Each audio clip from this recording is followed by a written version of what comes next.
In the world of music and business, few names carried as much influence as Sean "Diddy" Combs. For decades, he was celebrated as a cultural icon, producer, rapper, entrepreneur, and philanthropist, building an empire that extended far beyond the recording studio. Yet, the same fame that placed him at the heart of popular culture has also kept him under constant public scrutiny. Over the years, whispers of misconduct and troubling allegations followed him, but none seemed to derail his empire until now. What began as a series of civil lawsuits and shocking accusations of abuse escalated into one of the most closely watched federal trials of the decade. Prosecutors alleged that behind the glitz and glamour of his star-studded lifestyle lay a darker reality: the exploitation of women, manipulation, and orchestrated encounters that blurred the lines between power and control.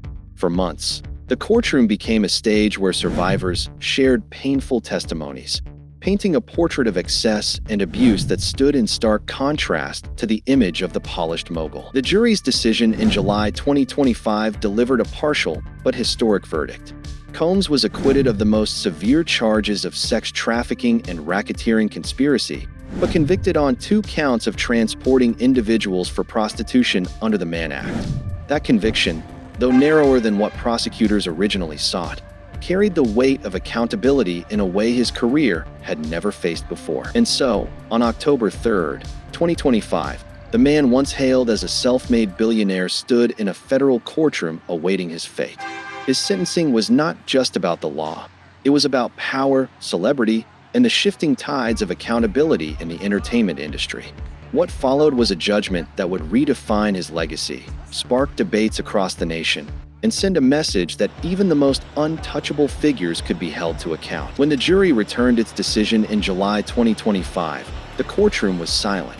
Every eye fixed on the panel of 12 citizens who had been entrusted with weeks of testimony, evidence, and the voices of survivors.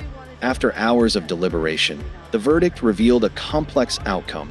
Sean "Diddy" Combs would not be convicted of the headline-grabbing allegations of sex trafficking by force or racketeering conspiracy. Those charges, which carried the possibility of decades behind bars, were set aside. But the jury did not let him walk free. Instead, they found him guilty on 2 serious counts under the federal Mann Act: transporting individuals across state lines for purposes of prostitution. These charges may not have been the government's most severe, but they struck at the heart of the allegations. They revealed a pattern of orchestrated encounters, where power, money, and control intersected to blur the boundaries of consent. Prosecutors argued that this was not a matter of private relationships gone wrong, but a systematic abuse of influence that exploited vulnerable individuals. The decision was a turning point. It showed that even in the absence of a full conviction on the heaviest accusations, the evidence was compelling enough to establish criminal wrongdoing. For Combs, a man who had built his brand on the image of control and dominance, whether in music, fashion, or nightlife, the ruling tore through that facade. The conviction sent a ripple across the entertainment world, signaling that the laws designed to protect the powerless from exploitation could reach the very top of celebrity culture. As the gavel struck and the verdict was recorded, the weight of the charges settled over the courtroom.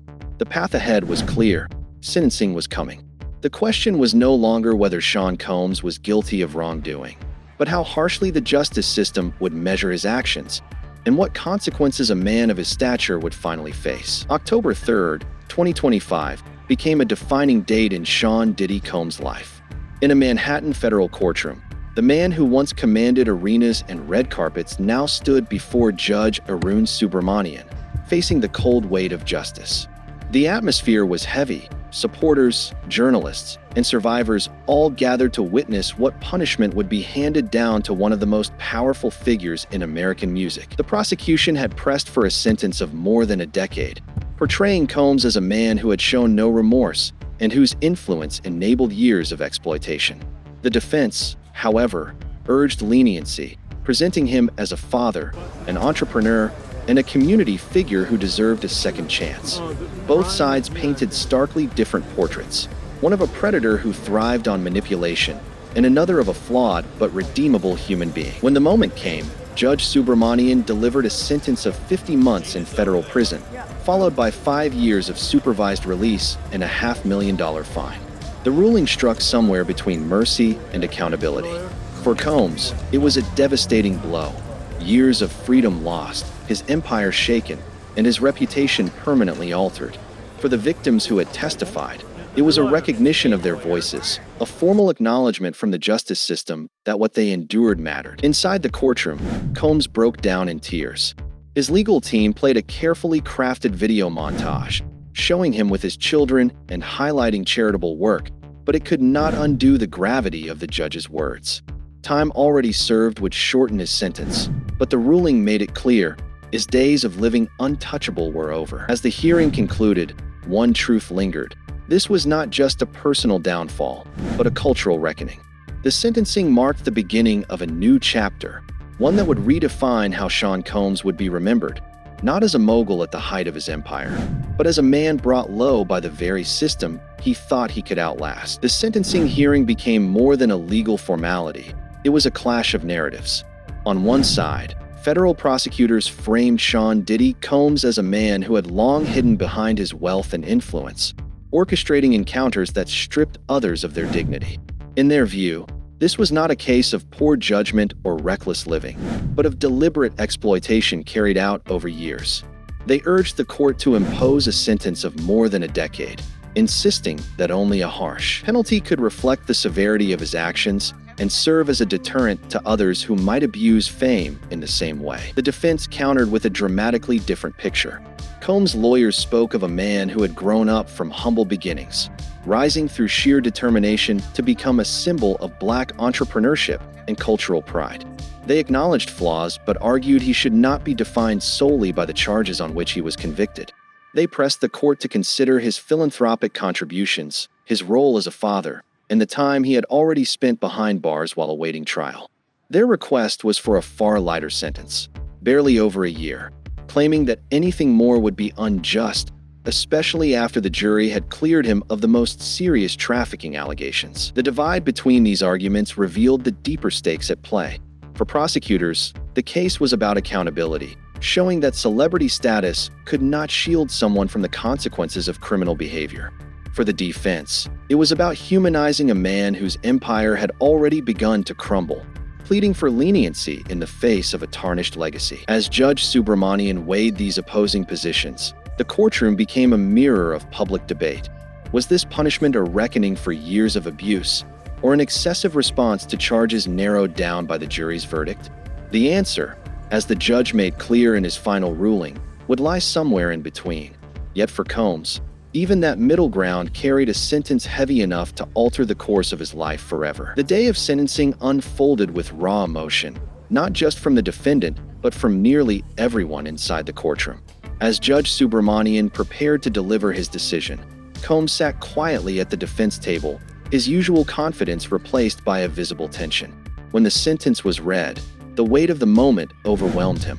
He broke into tears, wiping his face as family members looked on, stunned by the reality of the years ahead. His legal team tried to soften the image of a man condemned, presenting a video montage of his life, moments of fatherhood, charity work, and community involvement.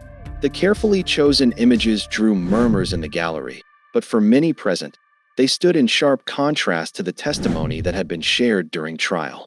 Survivors in the courtroom watched intently, their expressions unreadable, but their presence a reminder of why the case had mattered in the first place. Judge Subramanian addressed them directly, acknowledging the courage it had taken to speak publicly against a figure of Combs' stature.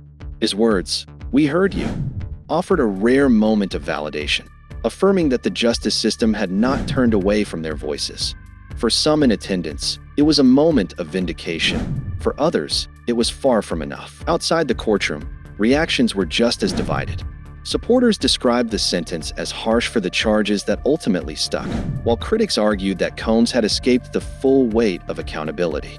One juror, speaking anonymously to reporters, confessed that they believed he had got off easy, suggesting that the punishment did not fully match the harm described during the trial. Inside and outside those walls, the scene captured the complexity of the moment. Tears from the man once thought untouchable, quiet strength from those who testified against him, and a society wrestling with the meaning of justice when applied to the powerful. With the sentence delivered, The story of Sean Diddy Combs did not end inside that Manhattan courtroom.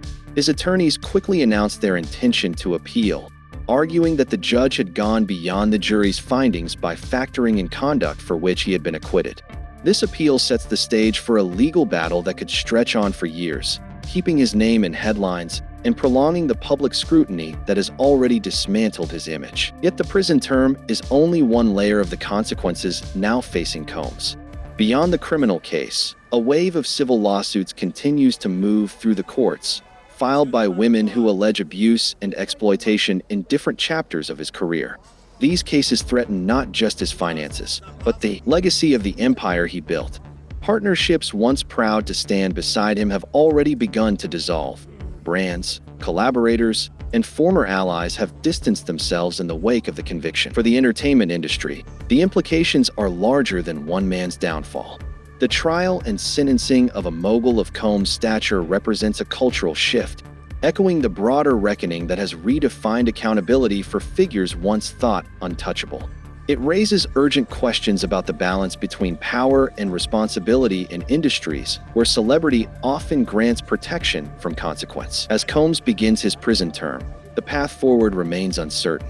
Time served and good behavior may shorten his stay, but his reputation will not recover so easily. For his supporters, this is a moment to hope for redemption. For his critics, it is a reminder that justice, even when partial, can still pierce the armor of fame. The outcome of his appeal and the civil suits ahead will determine whether this chapter closes with the possibility of rehabilitation or with the final dismantling of a legacy that once seemed untouchable. Sean Diddy Combs' sentencing marks more than the fall of a music mogul. It is a story about power, accountability, and the shifting culture of justice in America. From his rise as an icon who shaped sound, style, and business, to his conviction on charges that exposed a darker reality behind the fame. This journey has revealed just how fragile influence can be when weighed against the law. The 4 years ahead may change him, but the world outside is already changed. His empire is fractured, his legacy forever debated, and his name tied to a trial that became a cultural reckoning. Whether the appeals succeed or the civil lawsuits reshape the final chapters, one truth remains. Even those who seem untouchable can be called to account. And as history has shown, it's in these moments,